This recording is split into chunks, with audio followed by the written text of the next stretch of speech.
In this episode of Horse of the West, the National Reining Breeders' Classic with a record $1.7 million payout. And Nrbc is doing a great job to step up their game. Two former champions and a rider still hunting his first big win have qualified the maximum of 3 horses. That's a dream coming true for me. And once again, the Nrbc is pioneering some new classes, like acclaiming reining. I thought it was a great idea whenever I first heard about it. We would stamp it a success for sure. Plus Dr. Joe Carter with Your Horse Inside and Out, sponsored by Beringer Ingelheim. We're going to talk about foals that are over at the knees. That's all ahead on Horse of the West. Welcome to Expo Square in Tulsa, Oklahoma. It is time for the top professionals in the sport of reining to head into the giant pen here for the 27th running of the National Reining Breeders' Classic. This Derby event, traditionally considered one of the 3 NRHA majors, is a staple of the industry for a lot of reasons, one of which is a willingness to try new things, and often the rest of the industry follows its example. There's a lot of stuff that happens at the NRBC that doesn't happen everywhere else, and I can proudly say that we are starting to see it happen everywhere else, I believe because of the NRBC. So I think just being on the leading edge of a lot of that stuff is a point of pride for all of the board members. It's been such a cornerstone of the industry for so long and has driven the industry in so many directions for so long that I think it's just on people's calendar. You know, no matter what, it's just on people's calendar. But the NRBC has lots of other offerings, including a lead line class and bouncing pony race for kids and kids at heart, even a cornhole tournament sponsored by Neutrino.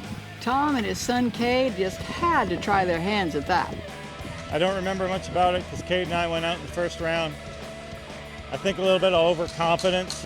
Obviously, you know, the athletes that we are, we just assumed that we had it in the bag. So I think we were a victim of overconfidence. It was been a best 2 out of 3. No doubt Cade and I would have been the winners. This year, the NRBC tried a new schedule that added 4 extra days and allowed the non-pro classic Derby to be run in the first week and the Open Classic in the second. The competitors told us this change helped them get a little extra sleep and gave them a little more time to prepare their horses. By the non-pros going early and us leaving them alone and then us going later and them leaving us alone, it was so much better to prepare our horses. So, you know, that hats off to them for giving it a go that way, and I don't think you'll hear any arguments, especially out of the guys that have a ton of non-pros. You know, I think that this is probably where our industry is moving to in the future, and NRBC is always one of those shows that tries to check everything out and be the guinea pig, and then usually everybody follows suit if it works. NRHA $1 million rider Fernando Salgado had a very successful show here in Tulsa with this new schedule. He got the maximum of 3 horses back to the level 4 final. NRBC, compared to a lot of the horse shows, you can tell that who makes the schedule, who organizes everything is horse people. Every year they come up with some new, but I think the scores are always the highest here because of that, you know, because everybody is able to bring the highest level of their horse. Meaning that the schooling time is the best, the ground is always good, plenty of arenas to ride, and especially this year that they break up the non-pro first and then the open, I think it really helped the horses that they stay more relaxed. Fernando's first mount is Renato Lehman's Spook Little Whiz, a 5-year-old stallion by NRHA $7 million sire and Hall of Fame member Spook's Got a Whiz out of Little Dreamer. The stallion, nicknamed Benny, was raised by Fernando's late brother Eduardo. Fernando and Benny tied for the high score coming out of the prelims with a 226, and that run was the first time the two of them had ever shown together. I actually love shorter horses. He's really tall, which is not my favorite, but his deal is like he walks so slow, he lopes so slow, but he's so powerful, you know, so he's not hot, he doesn't want to run off. But he's so quick. He thinks fast and he tries real hard. So that's the goal, keep everything under control with that horse. Fernando and Benny keep under control for a score of 224.5 from the judges. You've met $3 million rider Jason Van Landingham of Whitesboro, Texas. He was tied for the high score in the prelims with a 226 on Bob Santagata's Best Shine, the champion of this year's The Run for $1 Million. Jason and this 7-year-old stallion by $1 Million sire Shine Chick Shine out of $1 Million Dam Best Stop put down another big run here in the final for a 225, and the sound of the Circle of Life plays in the arena as it always does at the Nrbc when there's a new high score announced. $5 million rider Craig Smersall of Scottsdale, Arizona is riding next on Slide Me a Little Cash, a 6-year-old stallion by NRHA $2 million sire Little Joe Cash out of big-time producer Mayo Starlight. Once again, the Circle of Life plays, symbolizing the breeding industry that is supported by this stallion incentive show, as Craig and Slide Me a Little Cash take over the lead by half a point with a 225.5. I mean, he did everything pretty good tonight, so I'm pretty happy. With a roster of heavy hitters still to go, Craig Smersall knows you can never feel too comfortable when you're in the lead. It's a long time to hold your breath when you're showing, but I somehow managed to do it. So I'm getting pretty good at it in my old age. Next up, $4 million rider and last year's champion, Casey Deary of Weatherford, Texas.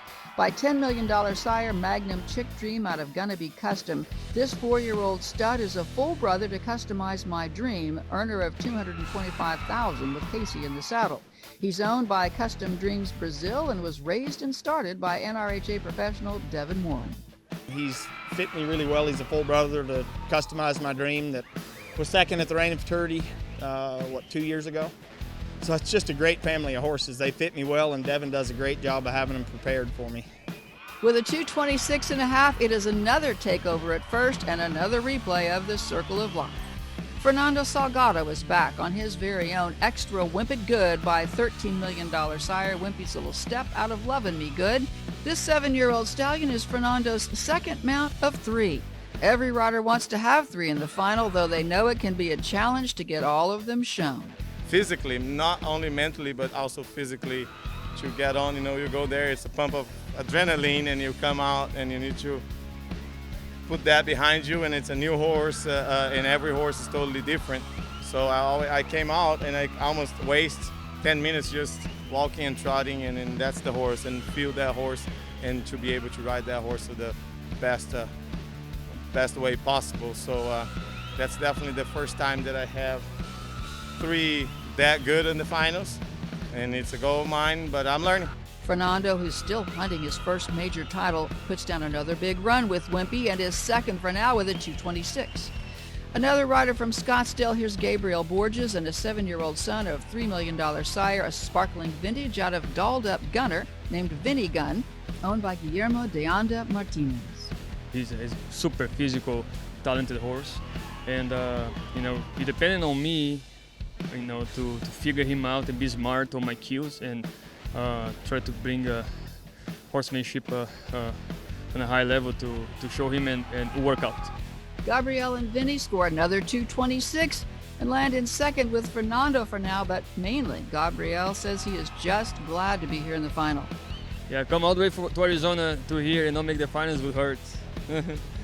When we come back, legacy rider Luca Papani on a mare who started with him in the level 2, nicknamed J-Lo.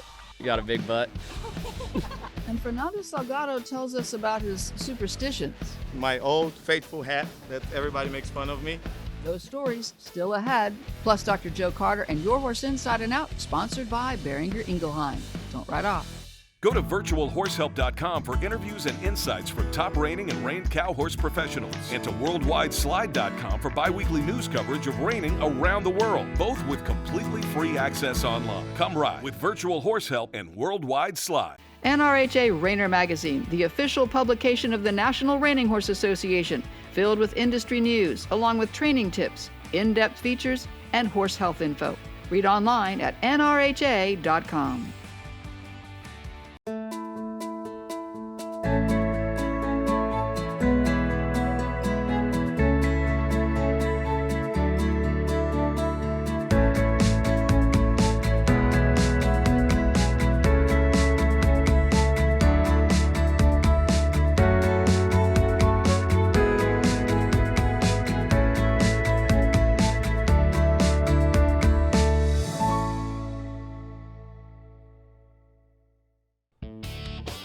Welcome back to Horse of the West and the Built Ford Tough Livestock Complex at Expo Square in Tulsa, the new home of the National Reining Breeders' Classic for the second year in a row now.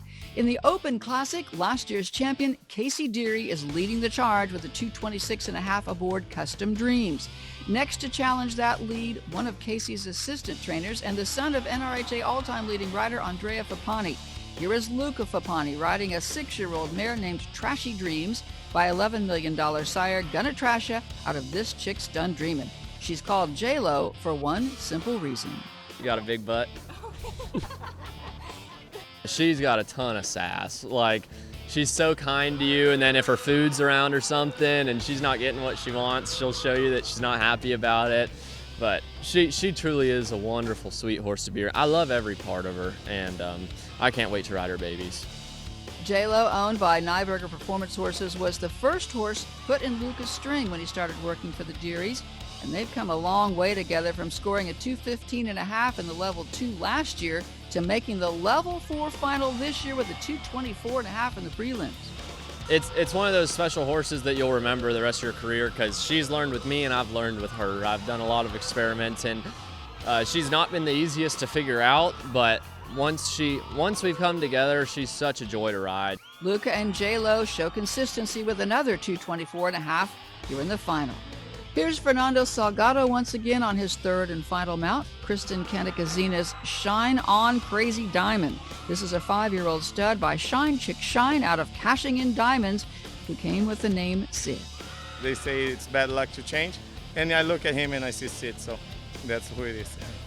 Fernando says he is not overly superstitious, but sometimes I buy a new show pad, and I had one that I thought it was gorgeous. I love that pad.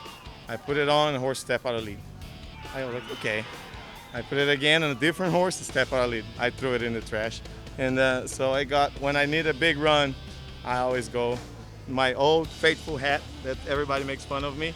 But I have other ones, but when I need a finals and I feel like I need that extra luck, that's the one I go get it. So I guess I do have the stuff that I always think about. Fernando puts down his third big run of the night, marking a 225.5 on Sid to tie for third with Craig Smersall. Peter DeFreitas of Whitesboro, Texas, is another rider still after his first major title. He's running now on Dust Off Ya Guns, a 6-year-old stud by Gonna Trasha out of One Mighty Aphrodite, a mare that Peter himself showed. Dusty was raised and is owned by Monica Watson of Double Run Fawn. Tried to, not like overdo it in the circles to try to save some horse for the stops, and that horse is so fancy. I feel like I could mark on him without like running him super hard, Peter's strategy pans out. He and Dusty leave the arena to the sound of the Circle of Life with a 226.5 to tie them with Casey Deary and Custom Dreams. I mean, when they played that song, man, I really wasn't expecting that, so it was pretty awesome. But nothing is certain yet. Casey Deary has yet to ride on the stallion he won with last year, and former champion Trevor Dare is still to go on a gangsta of a horse. He's like riding a lightning bolt. And legacy rider Cade McCutcheon on a horse he bought at this very show. Bought him Friday afternoon and entered him, showed him on Tuesday. We'll see the action when we come back. Don't ride off. Your Horse Inside and Out with Dr. Joe Carter is sponsored by Behringer Ingelheim. Some foals are born with different kind of leg abnormalities. One of the common ones that we see are when a foal's knees are over. They're over at the knees, meaning that the front of the knee is pitching forward. You can see here he's actually just shaking a little bit because he can't really lock it back in place like he normally would to kind of relax his muscles. And so that's a contracture of the flexor apparatus, the flexor tendons, suspensory, the superficial, the deep flexor tendon, the muscle that attaches to it. And typically these foals will get better as they get older. You need to it's really a fine balance between exercise and stall rest. Sometimes exercise makes them worse. A little bit of exercise makes them better. You really have to watch them real closely. Another thing that we commonly do is we'll put these foals in what are called tube casts, like a hard cast, just like you would put on your arm if you had broke your arm. You can put a tube cast from just below the horse's elbow over the knee to the top of the fetlock joint. A tube cast will immobilize that leg and it'll cause those tendons to relax. Usually we leave those on for a week or 10 days. They're able to run around, nurse, buck, play, but you do have to leave them in the stall because if they get too much exercise, you'll start to get calf sores on them. So, you know, foals that are born over at the knees aren't a very severe problem, but they're definitely a problem that you're going to have to attend to, you know, real closely. There's probably some nutritional aspects in different areas of the country that you can talk to your local veterinarian about that might need, you know, a little supplementation to help with that. But if you have any questions about foals being over at the knees, contact your local veterinarian. And I'm Dr. Joe Carter with your horse inside and out. Before making any decisions about your horse's health, be sure to consult with your veterinarian. Your Horse Inside and Out with Dr. Joe Carter is brought to you by the Boehringer Ingelheim portfolio of joint health products, giving horses the freedom to move. Explore the comprehensive collection of brands at bi-animalhealth.com. You're watching Horse of the West on RFD TV. Thank you. What'd you say? Oklahoma Equine Hospital, now with standing MRI, magnetic resonance imaging without anesthesia. It's very easy to use on the horse. You walk them into the room and then let the machine do its work. Safe, easy, accurate way to diagnose lameness, and it's a huge asset to the performance horse. It's a game changer in the performance horse industry. Oklahoma Equine Hospital with standing MRI off I-35 south of Norman, Oklahoma. Welcome back to Horse of the West. We're at the prestigious National Reining Breeders' Classic in Tulsa, Oklahoma. In the Open Classic for Derby horses aged 4 to 7, there's a tie for first at 226.5 between Casey Deary and Peter DeFreitas. But Casey has another horse to show, and that is 7-year-old Downright Amazing, owned by Deborah Good of Dag Ventures, by NRHA all-time leading sire Gunner, but of the great show mare and producer She's Out of Your League. Casey and Amazing already have an impressive string of titles together, including 2 wins at the American Performance Horseman, as well as championships here at the NRBC and at the NRHA Derby. He's given me his heart time and time again, and there's gonna have to come a point someday where he says, hey, I'm tired, I don't want to do it anymore, but he just keeps showing up over and over again. There were a few places in there where I thought, you know what, I'm not driving right now, but then he just comes back and does his job like he always does, and it's an interesting animal. I mean, they're not supposed to go that hard, that long, that many times, and just keep saying yes, sir. Amazing says yes, sir, all the way through another huge run, and the results are announced to the Circle of Life, the sound of a new lead takeover here at the NRBC for their score of 227. Our next competitor is $2 million rider Cade McCutcheon of Aubrey, Texas on Tribbiani. This is a 6-year-old stud that ran in the non-pro prelims earlier in the show with Jack Meadows, but he didn't make the final. Cade tried the horse Friday morning and bought him that afternoon with owner Cooper Smith. Then he showed him in the open prelims Tuesday and made the final. It's been a little bit of a whirlwind week for Tribbiani, but he took it like a champ. He's a really, really nice little horse. Tribbiani is a son of Gunatrasha out of another great show mare, Chick's Dream of Diamonds. When I tried him, the plan wasn't to immediately show him, but I liked him enough. I thought he fit me. Tonight, I told the owner, Cooper Smith, I said, I'm just going to have fun. Wherever we end up, doesn't really matter. Let's go have fun. And he was good with it. He was awesome all week. It's pretty cool that a guy like that will put his trust in me and buy a horse and say, let's go show.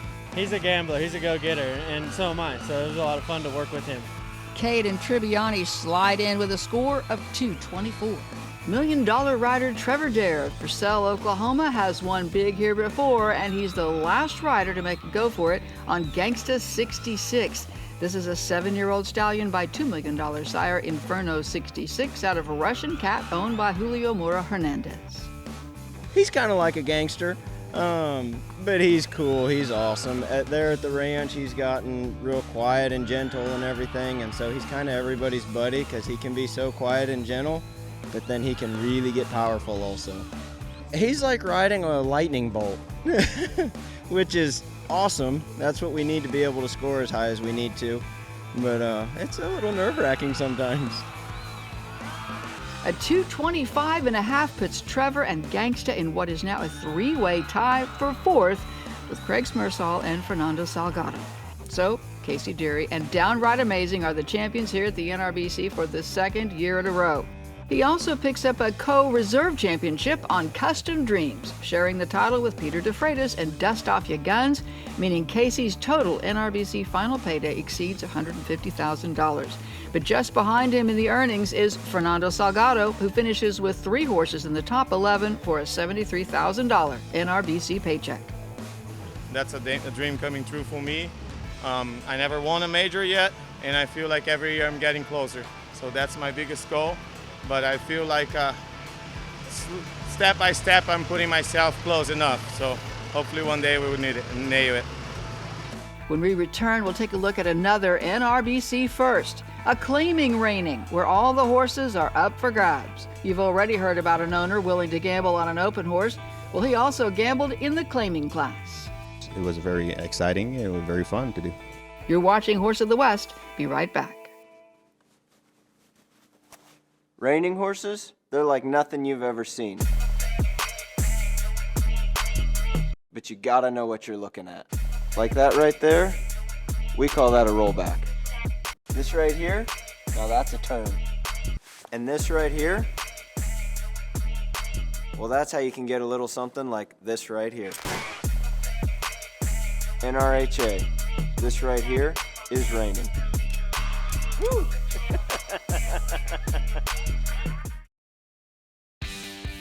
Welcome back to Horse of the West. It's the National Reining Breeders' Classic from Tulsa, Oklahoma.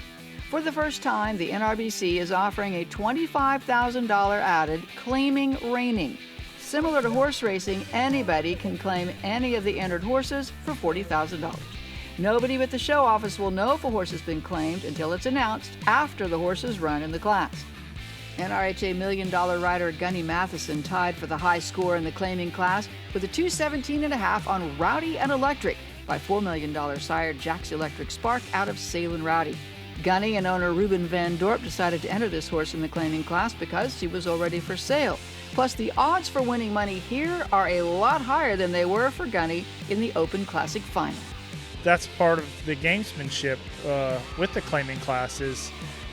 It's a great opportunity for $40,000 horses to win a lot of money, but you could also show a $25,000 horse and sell it for $40,000. You could play this game several ways. Just thank the NRBC for coming up with creative ideas for horses to have an opportunity to win money. Gunny and Rowdy and Electric earn almost $7,000 for their run, along with co-champions Clemerson Barbalo and Providence 33. But neither horse was claimed. Danny Tremblay and One Big Dreamer tied for the second highest score with a 216.5, and that horse was claimed. This is a son of Magnum Chick Dream out of Clark's Elan, owned by Cooper Smith, who we already found out is something of a gambler. I don't think anybody expected, to have big rides and stuff. And I think Gunny started the show pretty hard. So I think we all stepped up our game a little bit and tried a little harder. But it was fun for everybody. I think the horse got claimed, but I don't know who's going to get him. But that's a lucky person. And as it turns out, the person who claimed One Big Dreamer is Kalisha Walters, one of the owners of Diamond Dub Quarter Horses, where Danny Tremblay trains. She bought him for her 13-year-old daughter, Lily. I think if you polled the people that were here, it was the most fun they had all week at that class. Everybody was having a big time. You can claim the horses as a $20,000 added class, and you can claim the horses for $40,000. And a couple of them did get claimed, so I think we would stamp it a success for sure. Be watching in the weeks ahead for coverage of the 2024 Best Little Derby in the West, reining from Nampa. Then tune in for the 2024 Better Barrel Races World Finals from Oklahoma City. I'm Jennifer Reynolds. We'll see you next time on Horse of the West.